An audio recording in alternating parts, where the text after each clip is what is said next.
Thank you very much, and I want to say good afternoon to fellow countrymen. Good afternoon to all the Zambians that are following this press address by members of the Patriotic Front, members of Parliament. I want to acknowledge the presence of all the members of Parliament present here.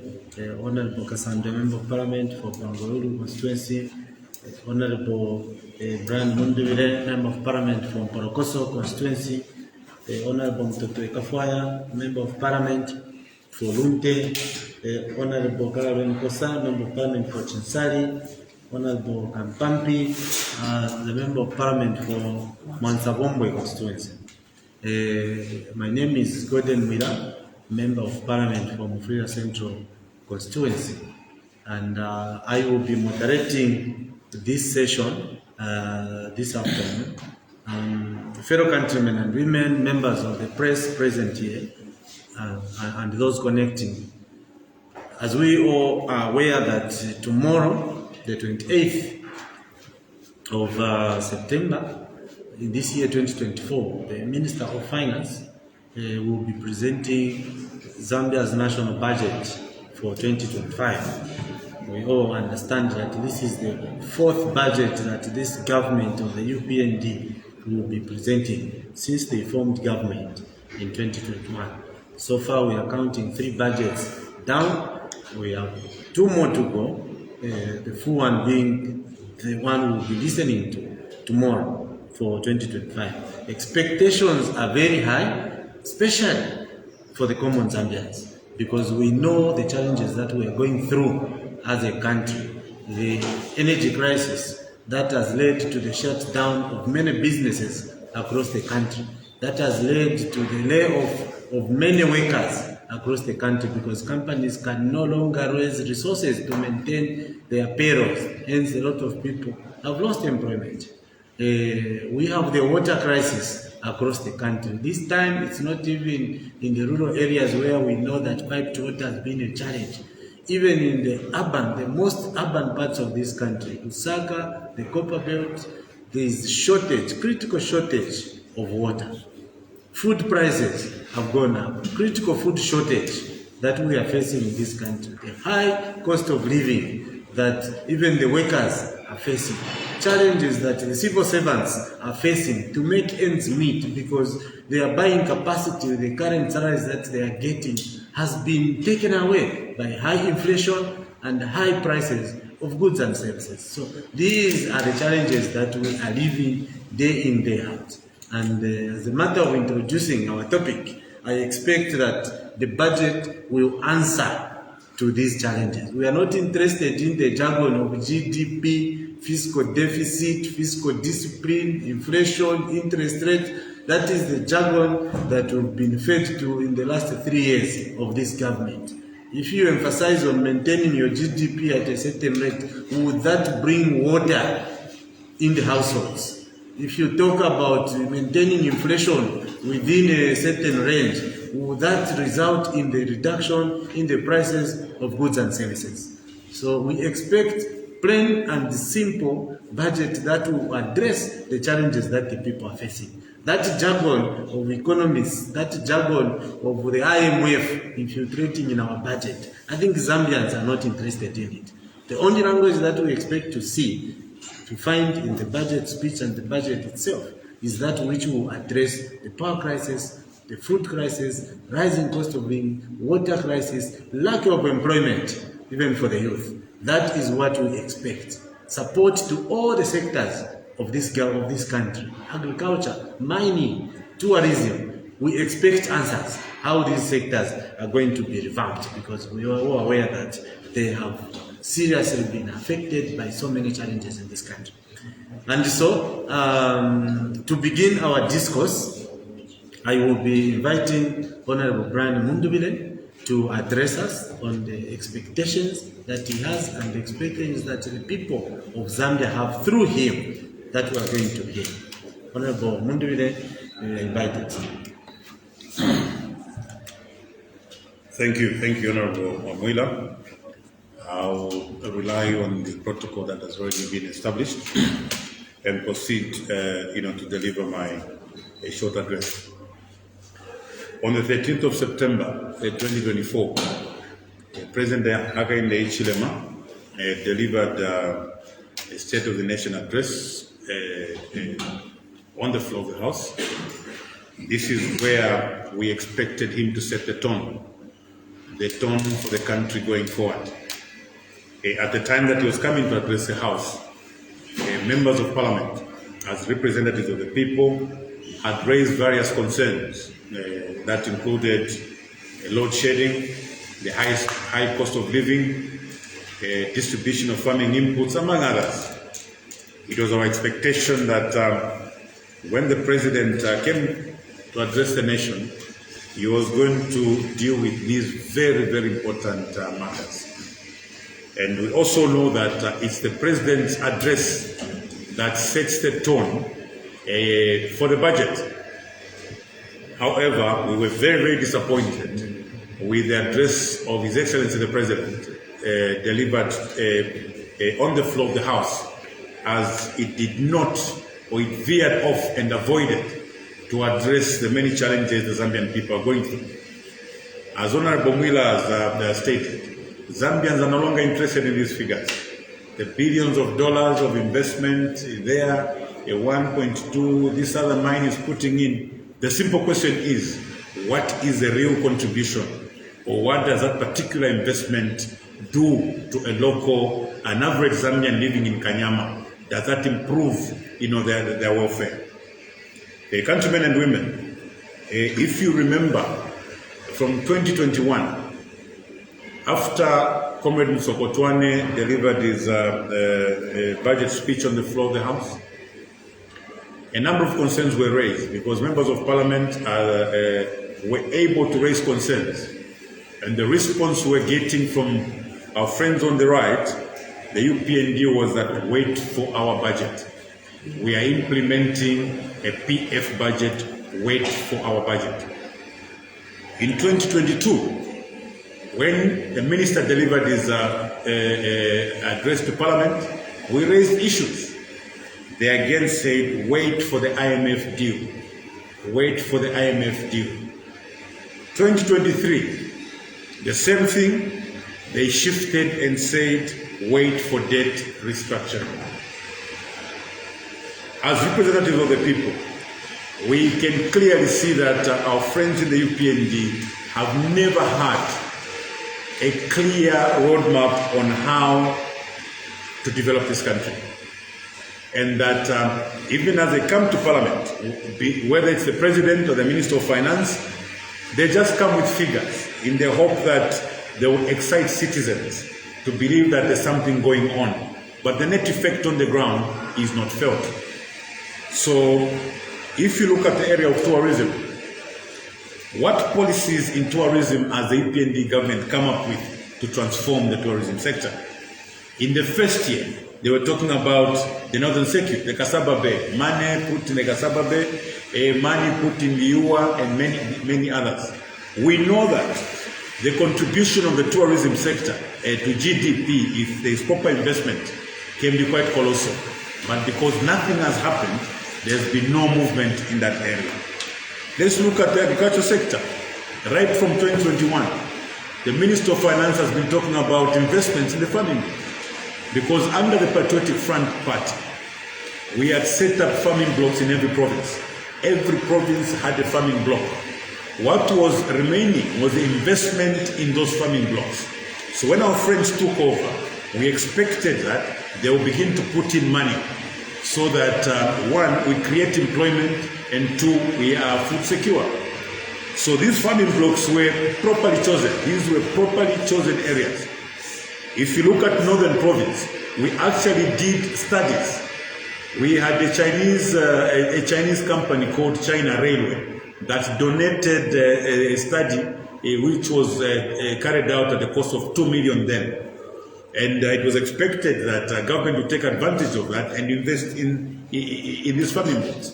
So if we're talking about transforming the agriculture sector, yes, we've got the FISI program that has been going on. We expected government to go higher by, putting investments in the farming blocks. It must be known that infrastructure, as a matter of fact, is a major part of agriculture.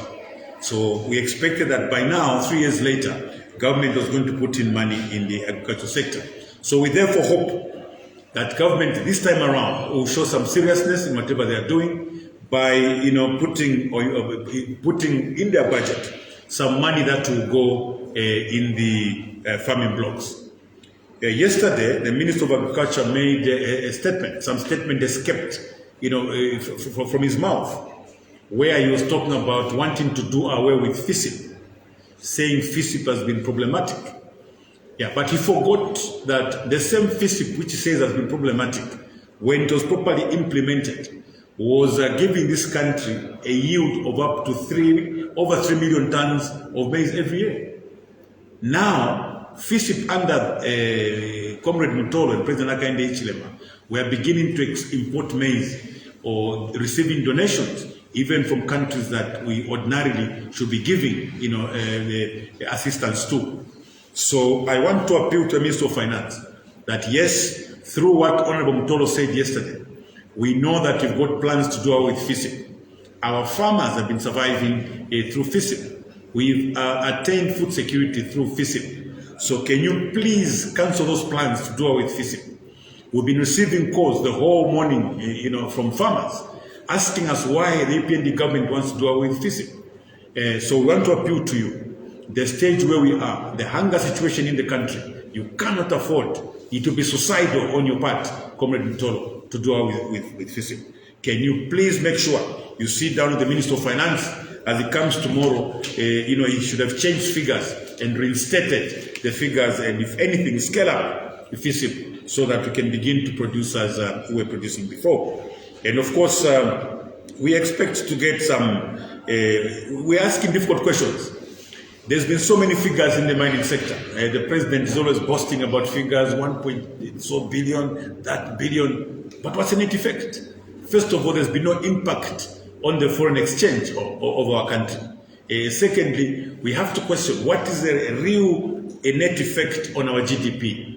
And so far, we've just been praise singers for the mining houses. Our governments have been turned into praise singers for mining houses. They are always sitting by and clapping for mining houses. When they see, equipment coming in, they are clapping. That we are fooled with figures that actually don't even come to this country. Yeah, we can't sit back and watch our leaders being reduced to praise singers for mine owners. The question that we want to ask Her Excellency the President, begin to evaluate the real benefit that we're getting out of the mining sector. My colleagues are going to speak to the various policies that we think need to be changed in the mining sector. But for now, we want to say to His Excellency the President, the only investment that you should speak to is an investment that will bring a real benefit to the Zambian people. If mining houses are investing for their profits and they will later take these profits away, we're not interested. Please don't even talk about them, because these are mere figures that have no impact on our people. And of course, the manufacturing and retail sector. This is one sector that has been neglected. We haven't seen government giving incentives to manufacturing and the retail sector. These are the real drivers of the economy, because they employ people across the sectors. But we haven't seen any promotion. We have seen incentives in the mining sector, where mostly the players are foreign. In the manufacturing sector, we've got very big companies, very good companies that are coming up, but we have not seen, government putting any effort in them. Yeah, so I think the last part I wanted to speak to is the selective manner in which development is being done. Like I said to you, 2021, wait for the budget. 2022, wait for IMF. 2023, wait for debt restructuring. I don't know what they're going to tell us now. But in the meantime, all we have seen in these constituencies, we have seen CDF, and everybody is singing CDF. So I remember, Comrade Miller, somebody talked about indoctrination. Indoctrination is where your imagination is arrested. The people who indoctrinate others, play on their mind such that they forget to even see what is obvious. If you see how our colleagues praise CDF and what CDF has done, you would wonder whether these same colleagues and MPs also have seen the flyover bridges in Lusaka. You would wonder whether they've also seen the airports right across the country. You would wonder whether they've seen the road infrastructure. The indoctrination is so bad that the MPs think that CDF is everything. Yes, CDF has done some work in our constituencies, but we want to remind the people that even when CDF was at 1.6, there's so much development that happened. Now, what is happening now in the constituencies that are situated in areas where the opposition is strong, there is no development coming from central government. So there's a selective way in which government is beginning to churn out this development. If you look at township roads, under the PF, we had literally signed contracts for township roads right across the country. If you ask today, the only areas that are receiving township roads are areas where UPND is strong or the UPND strongholds. Now, we wish to condemn this. We want to say that the Constitution is very clear, Honorable Minister of Finance. Development must be distributed equitably. So the selective manner with which you are churning out development, and specifically on township roads, should stop. You must ensure that in the 2025 budget, you also provide for other areas which are not ordinarily your strongholds. President Edgar Chagwa, I think, showed magnanimity when it came to development. He actually sent most of the development in UPND strongholds, opposition strongholds. It did not matter whether these are the areas where he didn't receive votes. Otherwise, you would not have seen the Chingola Solwezi Road for what it is today. Kazungula Bridge is in Southern Province. That was a non-PF stronghold. The Mongu Kalabo Road is in Western Province. That is a non-PF stronghold. The Bottom Road is in Southern Province. The Tanpak Mazabuka Road is in Southern Province. President Edgar Chagwa was magnanimous. He took development even to those areas because he stood as the president of Zambia, not president for PF. You could also be interested to know that when we started the program of township roads, the first township roads were done actually in Monze. That's how a leader should be. Monze and Livingstone received the first township roads. What we are seeing now, Honorable Msokotwani, is that you've tactfully chosen certain areas under your strongholds where you're beginning to do township roads and other developments under central government. We want you in the 2025 budget to come and be able to distribute development equitably. The Mporokoso Kawamba Road, the contract on Mporokoso Kawamba Road was terminated together with the Monze Niko Road, Solwezi Mwinilunga Road, and Livingstone Sesheke Road, Nsama Kaputa Road, when the UPND government came into power. I can tell you that the Monze Niko Road, which under the PF was contracted at a cost of 370 million kwacha and terminated by the UPND government, was later re-awarded at a cost of 940 million kwacha. So two things happened. Firstly, they used to say that roads were more expensive under the PF. This contract was acquired at 3 times the cost. But most importantly, the other roads like Mporokoso Kawamba Road, the contract still remains terminated. Minister of Finance, in this year's budget, can you also focus on roads like Mporokoso Kawamba Road, which was terminated a couple of years ago? Monze Niko Road. This road, Monze Niko, is as important to the people of Monze as Mporokoso Kawamba Road is to the people of Mporokoso and Kawambo. By the same token, the Nsama Kaputa Road is as important to the people of Mporokoso and Nsama Kaputa as the Monze Niko Road and the Mwinilunga Road is to the people residing in those areas. The Sesheke Road has also been worked on. We are condemning the selective manner in which you are doing this development. And for your own information, something that everybody knows, Her Honor the Vice President comes from Kaputa.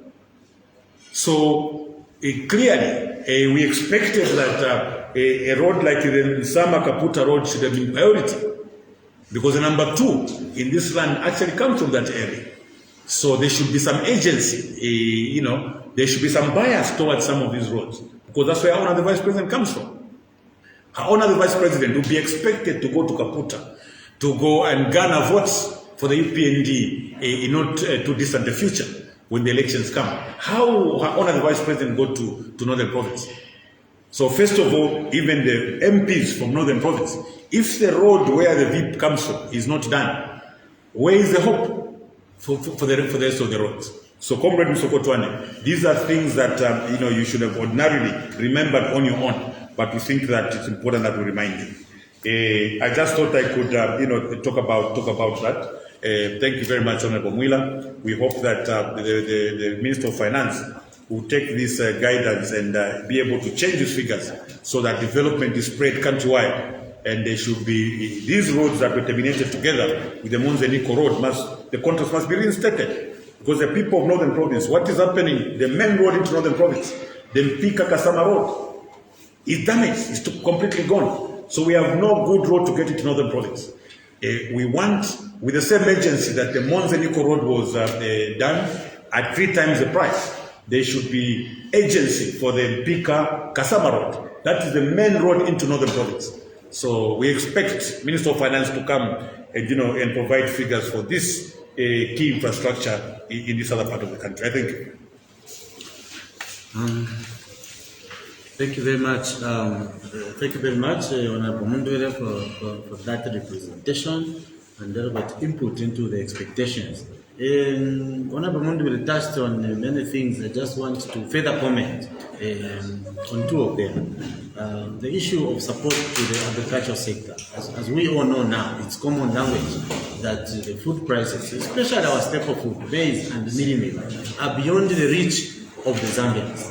Now, the excuse of saying it's because of the drought, that is why we are in this, is not entirely true. We have always argued that the drought just came to compound the disaster that this government had already imposed on the agricultural sector. We know that our food basket as a country is fueled by the small-scale farmers, and those small-scale farmers benefit from the feasting. But we saw already, even before the drought, how the inputs were meagerly distributed to the small-scale farmers, sharing fertilizer in medals, counting the palms of fingers and giving as support, as input into the agricultural sector.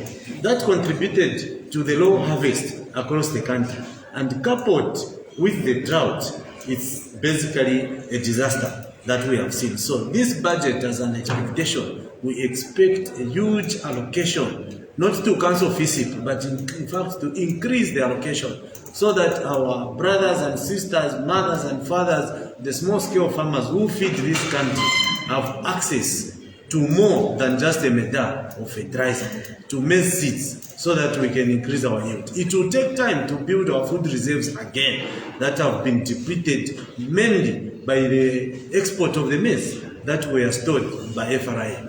We do not expect that just this farming season, even if we had rains, we are going to restore the food basket. But with support from the farmers, not least we have seen in the past 3 years, we expect a big allocation in the budget to support our small-scale farmers. Secondly, I want to comment about the mining sector. And this message to the Honorable Minister of Finance as he comes tomorrow. He should not be the loudspeaker talking about Mupani, that the issue of Mupani has been sorted out. I'm coming from Mufrira, which is where Mupani is based, Mufrira and Kitwe, but I can tell the minister that that language of saying Mupani has been sorted out should not enter the chamber tomorrow, because the issues at Mupani are far from being sorted out. We've been told that IRH, that investor from the United Arab Emirates, invested $1.1 billion into Mupani. I'm here to say that that is far from the truth. where 1.1 billion is injected in a company, we cannot see the suffering and the complaints that those related and associated to Mopani are going through. As we speak today, suppliers still remain unpaid. Where is the 1.1 billion that this government keeps talking about that the investor has injected? Suppliers have gone for more than 50 days, 60 days without being paid. Right at Mopani, today, those that are finding opportunities to work under the contractors contracted by Mopani, because we were told that the new investors injected capital financing and working capital into the mine. Today, those people that are having very few chances to work there are going home at the end of the month with 1,500 kwacha. People had so much hopes that now the investors come. 1.1 billion has been invested in Mopani. How does someone spend their whole month from 06, and you know the working hours in the mines are very crazy. You enter the mine at 06, you leave at 18 hours. You enter at 17 hours, you leave at 6 hours the following day. Literally, you are detached from your family, you are detached from the rest of what is happening in the community. And at the end of the month, you go home with 1,500 kwacha. That's a shame. That's what I'm saying. The issues at Mopani are far from being sorted out. Even the miners that are directly employed at Mopani are not being paid their dues every month according to the work they put in. Every month in the last 2 months, allowances such as overtime remain unpaid. Management has to literally start explaining why the miners at the end of the month are getting paid less than what they have worked for. If the 1.1 billion has been put into that Mopani, all these challenges even the miners are experiencing should be a thing of the past. So, Honorable Minister, tomorrow find another terminology rather than saying we have sorted out the issue at Mopani, because you are now a laughing stock. I'm just being honest to tell you, miners at Mopani have resigned to accept the fact that they've been shortchanged. For 3 years they were waiting to see this investor come. Now that the investor is on site, things have not improved. The expectations have been dampened.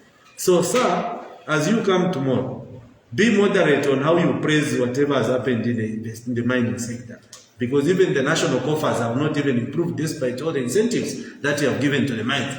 So, if there was any dignity remaining in the Minister of Finance, he must be moderate when he talks about the mining sector tomorrow, because the country remains shortchanged. We have seen, gold lying around, people just doing small scale mining and whatever. The country has simply lost it in terms of harnessing the revenues that we expect to see from the mining sector.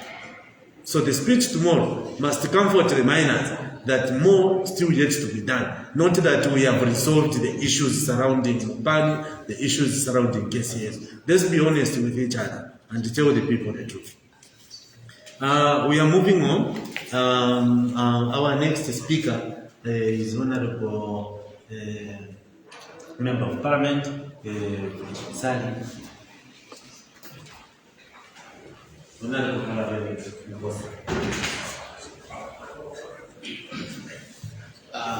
Thank you very much, Mr. Moderator. The first thing that I want to talk about is on the issue of credibility. My call is that the Minister of Finance should present a credible budget tomorrow. Why am I saying so? Last year, when the Minister of Finance came to Parliament, he made an announcement while I was reading his speech, the budget speech, that in the year 2024, the government will construct an airport or build an airport in Chinsai. I would like to let the minister know today, which is a day before he presents the 2025 budget, that commitment you made in the House of the People has not been fulfilled. As we speak today, in Chinsali, there is no works that are being done as regards the construction of the airport. So,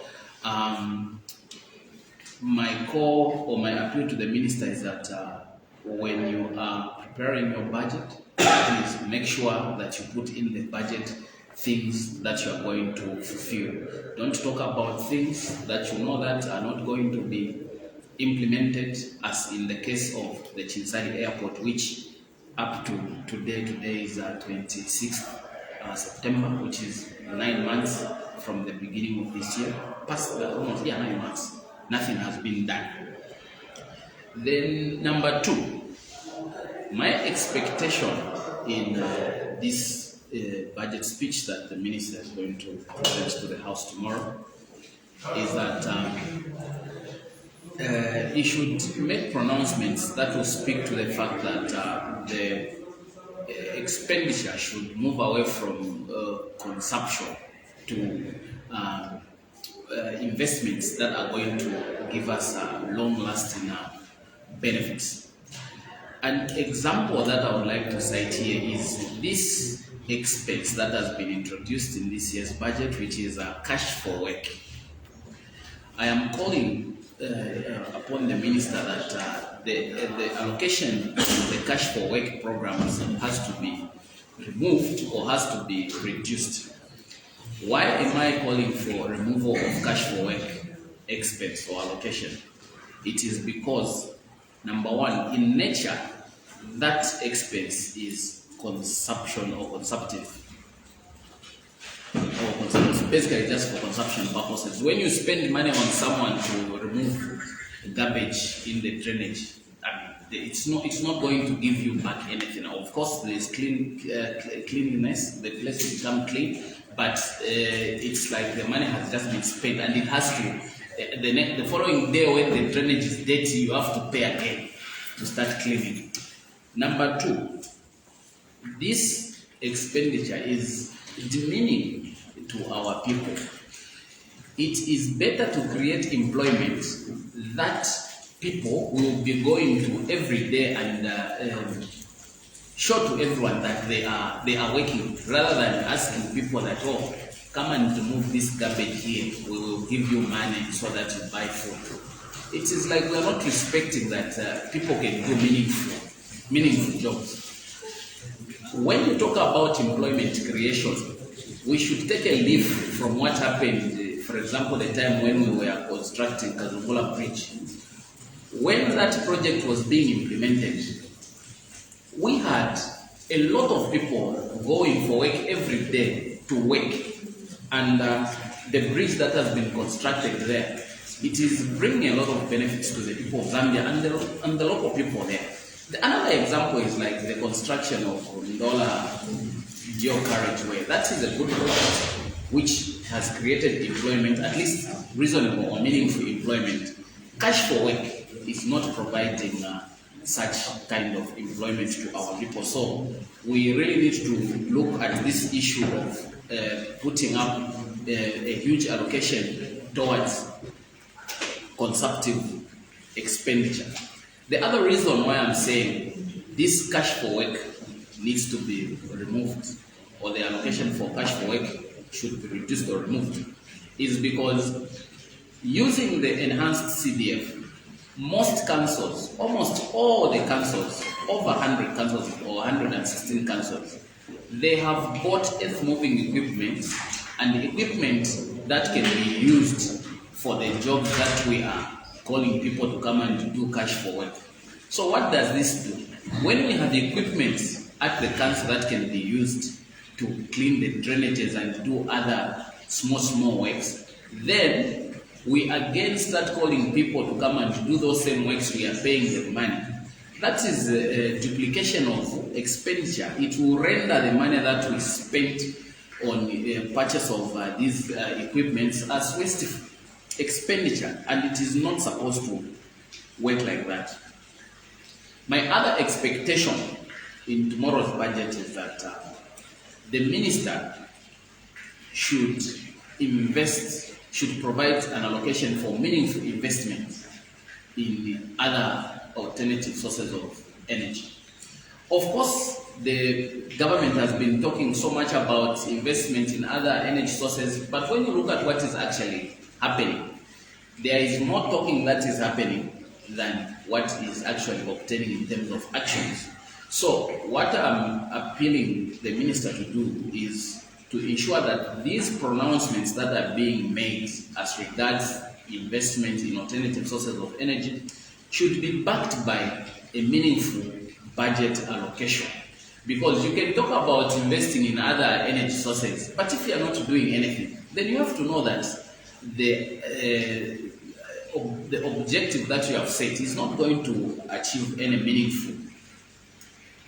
meaningful results. Because I think by now we all know that solar energy that we have been talking about, it is also not very reliable. In fact, I should just say that it is not reliable. So the government has to start investing, or has to start planning to invest in hydrogen energy and other energy sources. This issue of energy has affected our people negatively. And as a result, I do expect that the minister in tomorrow's budget speech, he should talk about meaningful incentives and relief that should be extended to local businesses. And I expect that the allocation for dismantling of local areas for local businessmen should also be increased, because look, most of the local businessmen that we have, they are owed by the government, and the money that they are owed has not been paid for a long time. Every year we hear, no, we are increasing the allocation for dismantling of local areas, domestic areas, but you find that the domestic areas do not finish. Now we have this energy crisis which has made the cost of doing business high, and most of the business are closing down. So to help our local businesses, let us give them tax incentives. Then in addition to that, let us also help them with paying them what we owe them as government.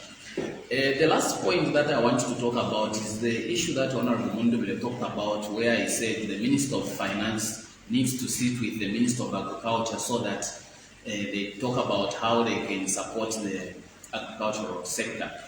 Of course, there will be money that will be allocated to the agricultural sector to support agricultural programs. Now, if these agricultural programs are not properly implemented, then we will not head anywhere.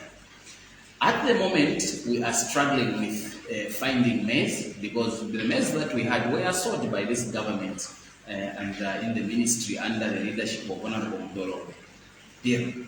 Now, while we have that challenge, which has also resulted in meal being short on the market, the Ministry of Agriculture has gone ahead with the idea of implementing an e-voucher program in most districts, which include the constituents where I come from. Now, this e-voucher system has been tried in the past and it didn't work very well. That's the reason why it was kind of put on hold by the previous government. Now, my issue is that we are just coming from a drought, and we don't have sufficient maize on the market. We don't have sufficient minimum on the market. We cannot come up with a policy that we are going to be trying again. This will take it will make us fail to achieve what it is that we want. What we want is to ensure that in the 2024-2025 farming season, there should be sufficient yields from the farmers, such that we should have sufficient reserves that can take us at least for a year, 2 or 3. Now, the introduction of e-voucher will not help us to achieve that. With these few remarks, Mr. Moderator, I end here. Thank you so much. Thank you.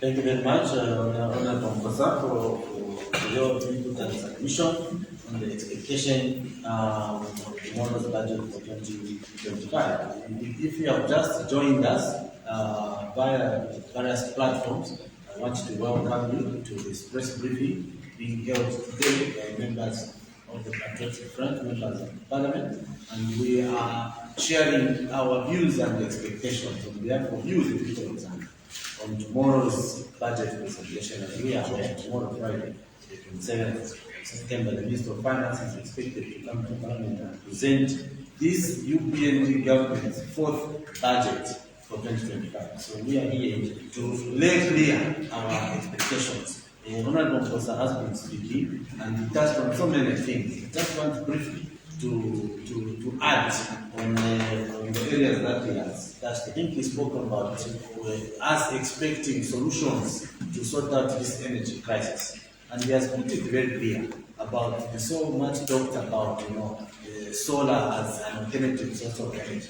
The Minister of Finance and his counterpart in the Minister of Energy, as they come tomorrow to talk about 2025 budgets, we need to put it very clear to them that when you are encouraging, especially the domestic users, our customers of Zesu, to go solar, we must also understand that people don't just want power for lighting. And in these communities, there is a lot more that people use power.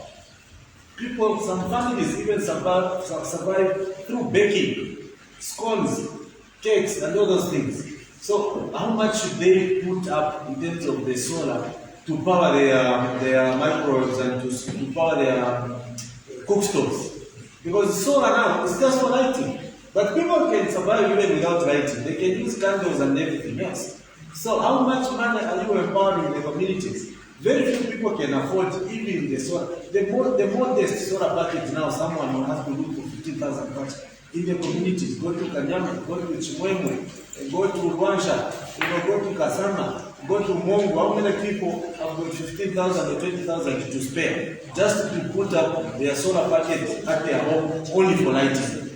People need to move their motors because there are welders in these communities. There are people with barber shops. There are people with saloons. Are those motors and engines going to run on solar? So let's be realistic. We should not encourage people to go and borrow and invest in something that is not going to sort out their problem. So we expect the government to allocate sufficient money. If it means importing power, let's import so that we have enough through ZESCO, so that those who survive in baking scones can switch on their stoves and bake and provide food on the table, can run their welding machines, can run their bagging machines. Not just talk about go solar. Only for lighting, we must be careful, with that. And the other thing that Mr. talked about is taking care of the domestic debt that the local suppliers to the government are owed. For me, this budget I expect it to be expansionary. We expected the economy to grow by 4.8% this year, but that has been downgraded. We are now expecting, not that we are even achieved, we are now looking at 2.2.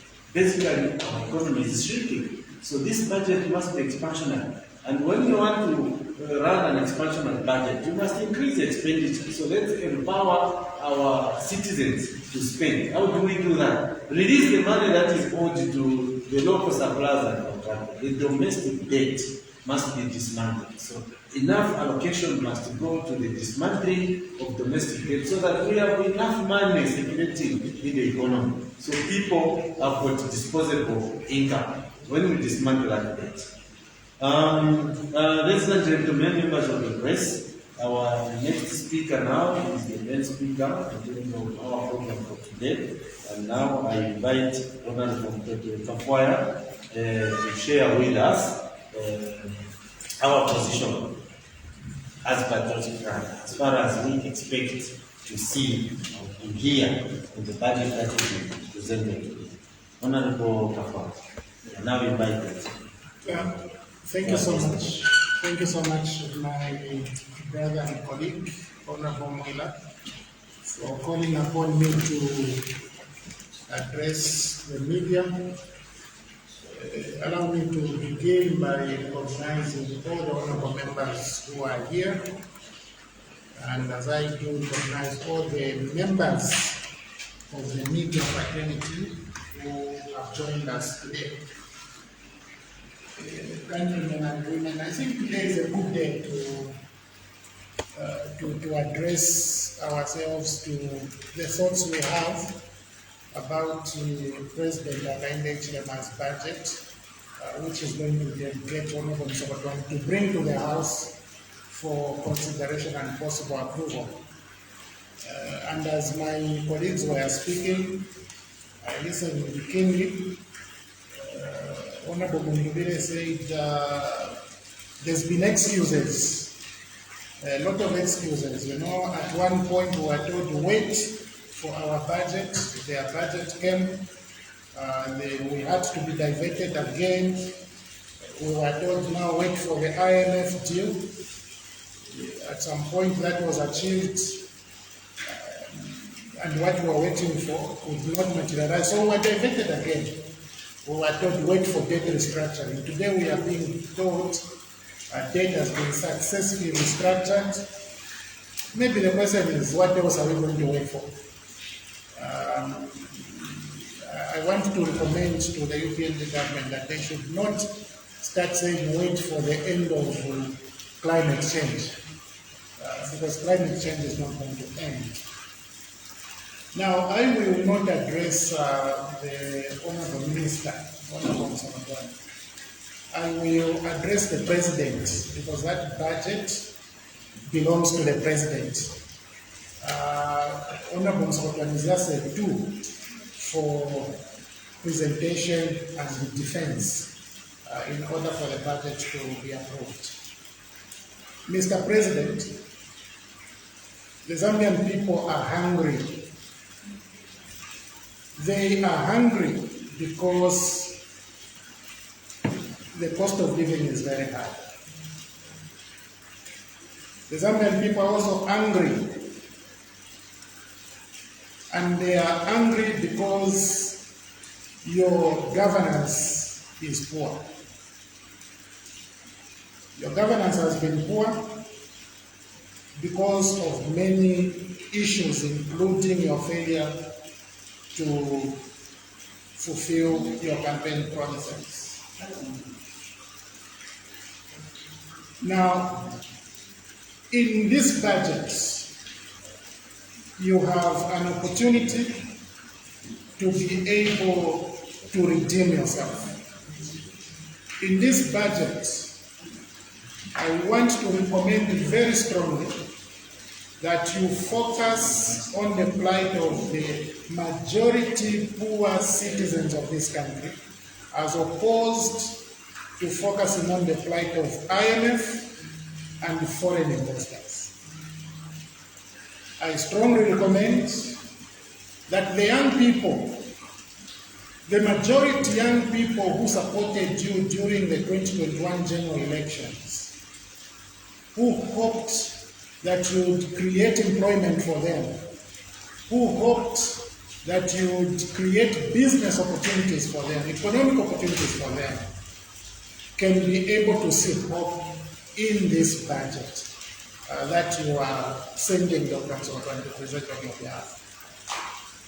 I am calling upon you to ensure that Dr. Msamakwani does not go to the National Assembly to talk about recruitment of teachers and health workers.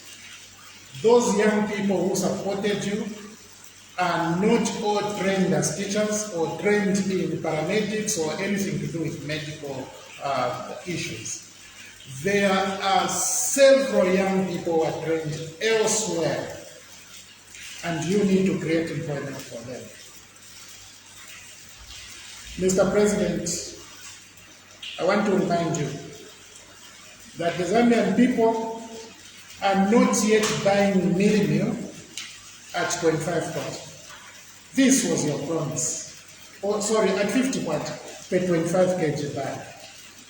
This was your promise. I want to remind you that the Zambian people are not yet buying a liter of petrol at 12 kwacha. Was it 13 kwacha? This was your promise. I want to remind you that the Zambian farmers are not yet buying a 50 kg bag of fertilizer at 250 kwacha. This was your promise. And I want to remind you that there is too much corruption in your government. What is even worse is that the corruption involving your ministers, you are deliberately hiding their identity from the Zambian people. You don't want the Zambian people to know which among your ministers are corrupt. which ones are being investigated. Therefore, you are not transparent. Your government has failed on the score of transparency. Your government has failed on the score of accountability. As a matter of fact, the fact that your government was able to bring AFRICOM in this country without the approval of the Zambian people, even through the National Assembly of Zambia, shows that you have refused to be accountable. There are many issues that we have raised. Mr. President, democracy in our country has been damaged. As we stand now, it's as if there's no democracy. Because look at what your government has allowed to happen to the Patriotic Front Party, even through the Registrar of Societies, which is 100% under your control. Look at what is happening in the judiciary now. Your Excellency, Mr. President, there is no rule of law in Zambia. If there was rule of law in Zambia, Your Excellency, Ron Mwamba would not be sitting as Auditor General today as I speak. He would not be in that office doing the work that he is doing. There are no human rights anymore. This is why some people can be allowed to have meetings, others cannot. It is because now it is the rule of man which is prevailing. Now, given all these difficulties that we have, I want to recommend specific measures that may cause the Zambian people to look at you differently. I want you, Mr. President, to ensure that the budget that you dedicate Dr. Msokotwane to bring to the Assembly has no provision for borrowing. Why shouldn't this budget have no provision for borrowing? Number one, you promised moratorium mandate. You are the one who told this nation that this country has no capacity to borrow. Your minister, the one you are sending tomorrow, reiterated your call for moratorium mandate. Now, if you find it impossible to bring a budget which has no fiscal deficit, I encourage you not to borrow from domestic resources. Because if you do, you are going to deplete the little money that is available for private investment. You crowd out domestic investment. So clearly, I expect no fiscal deficit. And if there is going to be, you break your promise further by borrowing again, I would encourage you to consider borrowing globally. Don't borrow what is local present. Let the suffering private investor players have a chance to find liquidity on the market and be able to borrow to invest. Because these are the only players who can create employment, even for those young people who supported you, for whom you have failed to create employment. Mr. President, I want to recommend that your budget tomorrow must have an allocation for subsidies related to meal meal. I recommend that you subsidize meal meal because meal meal at 350 kwacha is out of reach for most poor Zambians. Now this is a short-term measure. Let Zambians be able to eat in Shima. The only way you are going to have poor Zambians eat in Shima is by you subsidizing meal meal. After that, all the investments that my colleagues talked about in farming blocks in the agriculture sector should be able to help us in the medium and long term. But immediately subsidize meal meal. Reduce the price of meal meal. I know your promise was 50 kwacha per 25 kg bag, but you may not reach that target bring it to at least 100 kwacha. At least 100 kwacha. You found it at 115, 116 to 120, you bring it down to at least 100 kwacha. Then the Zambian people may be happy with you. I want to strongly recommend that, Mr. President, your budget should contain a substantial allocation towards the subsidies for farmers' input support. Fertilizer and seed, subsidize. If you subsidize fertilizer and seed, there is a chance that the cost of fertilizer may even come down to what you are condemning, 600 kwacha per bag. It's unsustainable for poor farmers. It's out of reach for poor farmers to be buying a 50 kg bag of fertilizer at over 1,000 kwacha. I want to passionately and strongly recommend that you make an allocation for the importation of electricity. In this budget, allocate for the importation of electricity. Sufficient electricity to be able to light up our industry, to be able to light up our homes and our streets, to make them safe and to ensure that the industry can be able to produce and our homes can be able to do all sorts of things.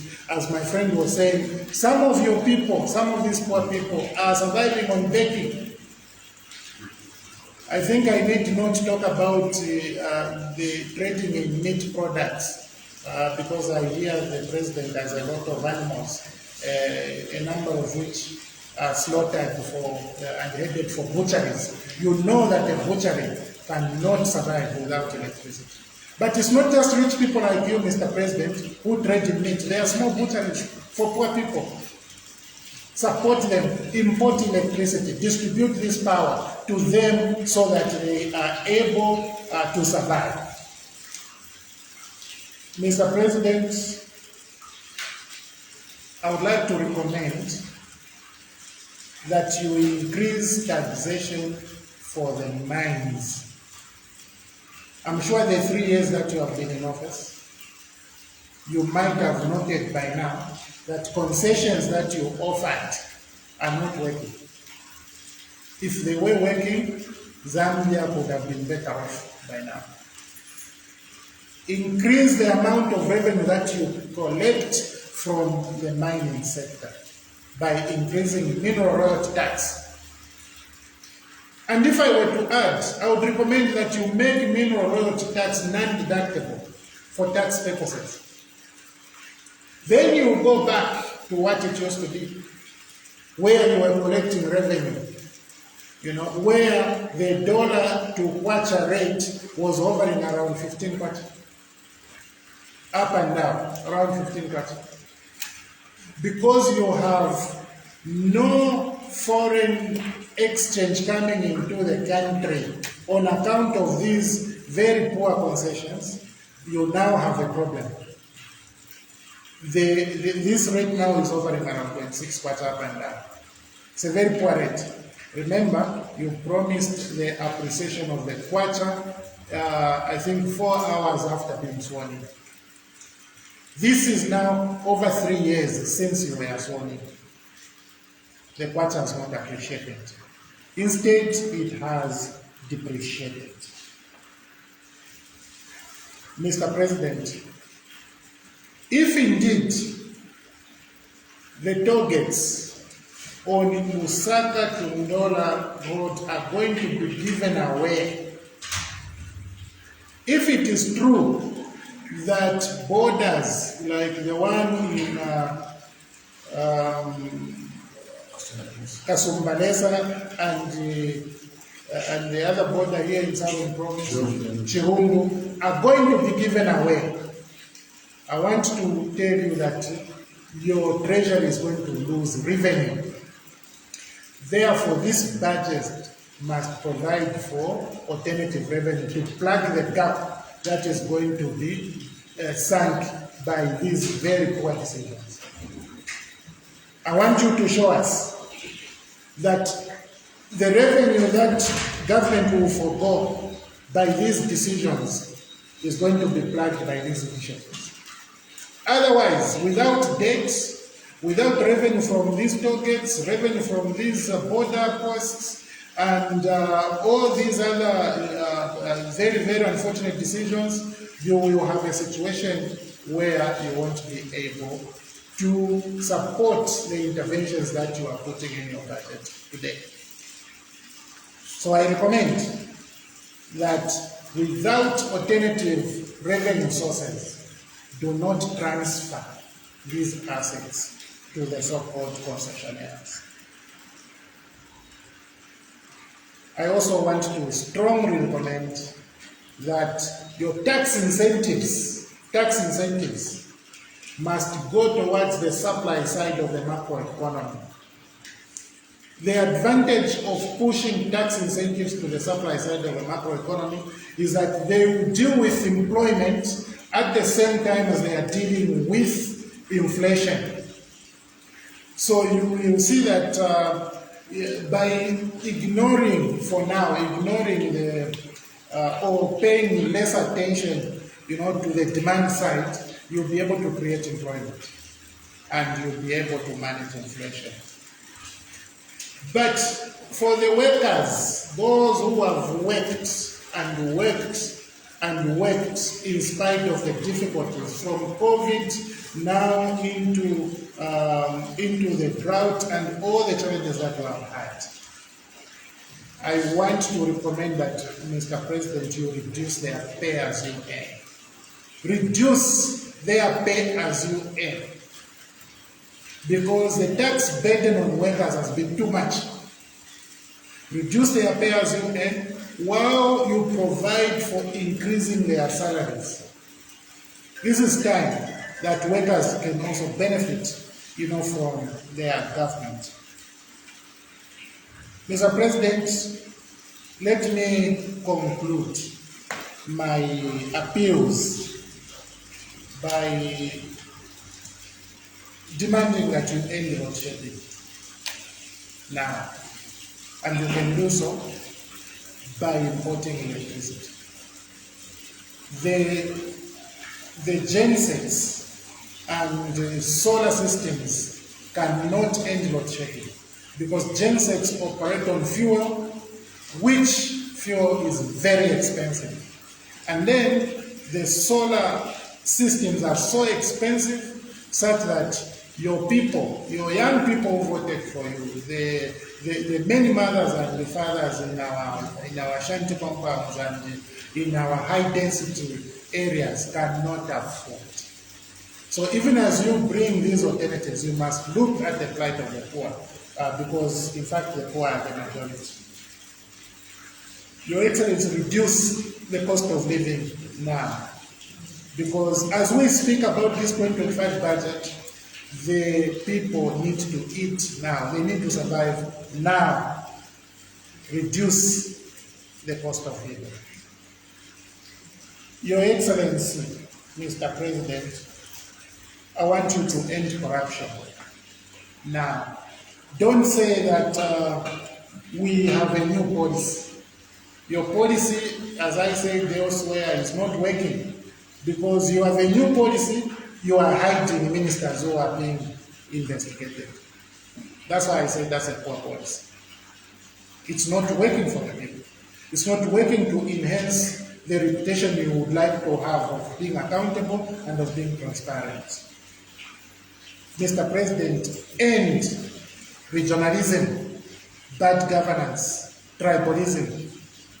All these things, you need to end them now. End maladministration. End bad governance. Ensure that all the bad decisions you have made in the past, even of lumping more than 600 people at the voting position, some of them not being deployed for a period of over 2.5 years, all those things must come to an end.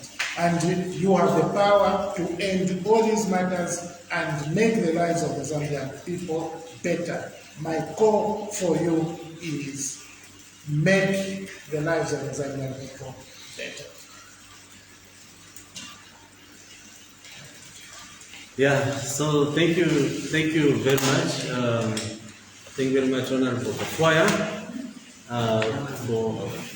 for the delivery on behalf of the party of what we expect to hear tomorrow in the 2025 budget. I must add that I know the Minister of Finance likes jargon, economic jargon, and one of the jargons that we are going to hear tomorrow is emphasis on fiscal consolidation. We are going to hear him talk about fiscal consolidation so much, but I want to remind the Minister that when you talk about fiscal consolidation, it has two legs. It has expenditure and revenue. So don't just talk about fiscal consolidation by reducing government expenditure, not going to grow the economy. Focus on the revenue side of fiscal consolidation.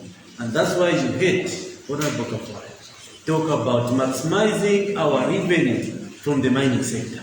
That is where the revenue for the government lies. We should not overtax the workers, either directly or indirectly. Let's go for the mines and get the maximum revenue. In that way, you are going to achieve your fiscal consolidation. Do not just curtail on expenditure that you want to contain government expenses. Raise the revenue. And raising the revenue, go to the mines. That is our revenue earner for the government.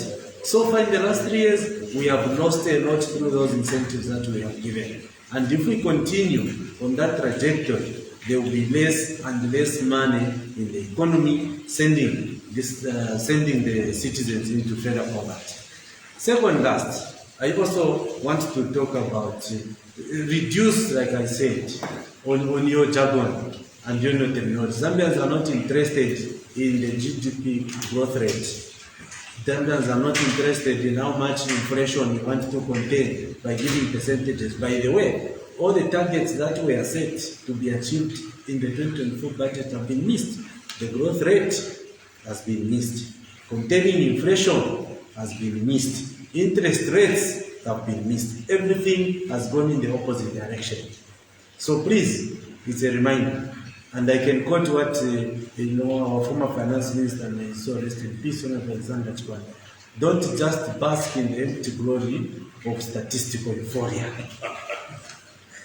Be a transformation government that will offer solutions tomorrow. Zambians want to hear how load shedding, water shortage, employment, food is going to be made available through your budgets tomorrow. And fuel, the cost of fuel. Those are simple terms. Rather than you using the jargon that will end up delivering nothing. Ladies and gentlemen, we come to the end of our press address. I will invite questions, if you have questions, for the panel. And as you have seen, our panel is very full. We have got members of parliament, honorable member from Konde, honorable member from Lavush Manda, honorable member from Pika, Mansavombwe, they are here. So if you have questions to ask, this is the opportunity. Are there any questions that we can take? Well, the members are still available as we leave this room. If you want a one-on-one engagement with them, they are welcome. I want to thank the honorable members that found time to come for this address, and let us all leave this place and wait to hear what the government through the Minister of Finance will be talking about in the budget speech. Thank you very much.